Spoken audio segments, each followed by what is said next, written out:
இப்போ நம்ம night dinner தான் சமைக்க போகிறோம். 2 வெங்காயம், 1 தக்காளி எடுத்துக்கிட்டு அது 4ஆ அரிஞ்சிக்கணும். ஹலோ ஃப்ரெண்ட்ஸ், இந்த மாதிரி 4ஆ நறுக்கி வச்சுக்கணும். இந்த அளவுக்கு ஷேப் இருந்தால் போதும் கார சட்னிக்கு.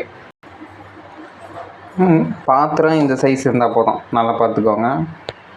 இது இப்படி எடுத்து இப்படி கடாய் மேலே வைக்கணும். கடாய் மேலே இல்லை, அடுப்பு மேலே வைக்கணும். அடுப்பு மேலே வச்சு பற்ற வைக்கணும். என்ன இருக்குது எடுத்துக்கணும், போட்டுக்கணும், எடுத்துக்கணும், போட்டுக்கணும், எடுத்துக்கணும், போட்டுக்கணும். போட்டுக்கிட்டு லைட்டாக மல்லிச்சாறு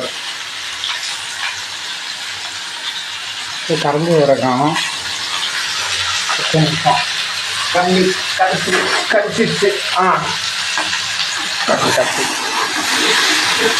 இது வதக்கிக்கிட்டே இருக்கணும் 5 நிமிஷம். அப்படியே வதக்கிட்டு பொன்னிறமாக ஆகும். 5 நிமிஷம் இப்படி வதக்கினதுக்கப்புறம் இந்தமாரி கீழே வரும். அதை அப்படியே எடுத்து உள்ளே போட்டுடணும்.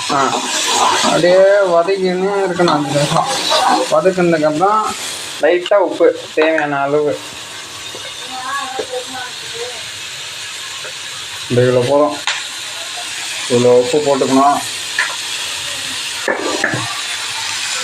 உப்பை போட்டு லைட்டாக 2 கிண்டணும்.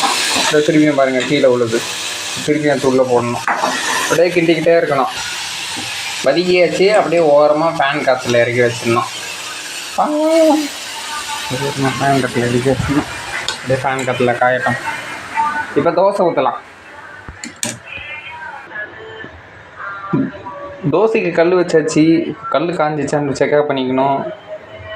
இன்னும் கொஞ்சம் காயணும், இல்லைன்னா தோசை வராது, அலங்கோலமாக தான் வரும். தோசையை ஊற்றியாச்சு, நல்லா வெந்துக்கிட்டு இருக்கு.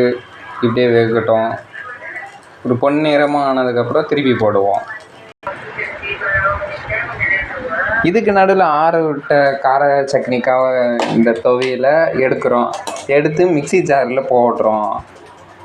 மிக்சி ஜாருக்குள்ளே போட்டாச்சு. இப்போ எடுத்து 4 ரவுண்டு அரைக்க வேண்டியதான். ஒன்றும் பதத்துக்கு வரல, இன்னும் கொஞ்சம் தண்ணி ஊற்றி அரைச்சிக்கிட்டோம்.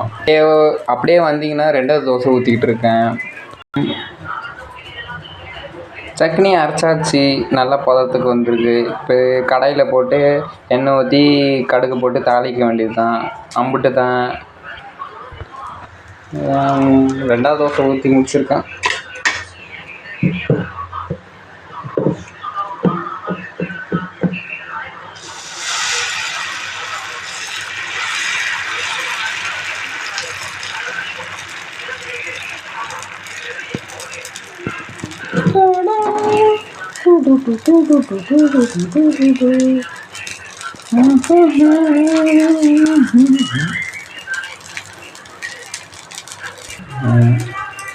நம்மக்கிட்ட கருவேப்பிலை இருந்தோ கருவேப்பிலை போட முடியல. ஏன்னா கருவேப்பிலை ரொம்ப காஞ்சி போயிருக்கு. ஆனால் கருவேப்பிலை இல்லாமலே இது கடுகு போட்டு தாளித்து எடுத்துக்கலாம், ஒன்றும் பிரச்சனை இல்லை.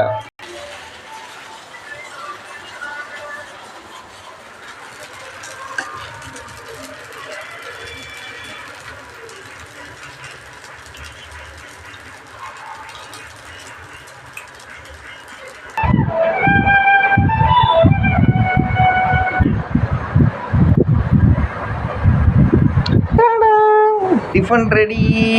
லைக் அண்ட் சப்ஸ்கிரைப் பண்ணி வச்சுக்கோங்க. நான் போடுற வீடியோ அப்போ தான் உங்களுக்கு உடனே பெல் ஐக்கன் மூலிமா வந்துகிட்டே இருக்கும். பாப்பா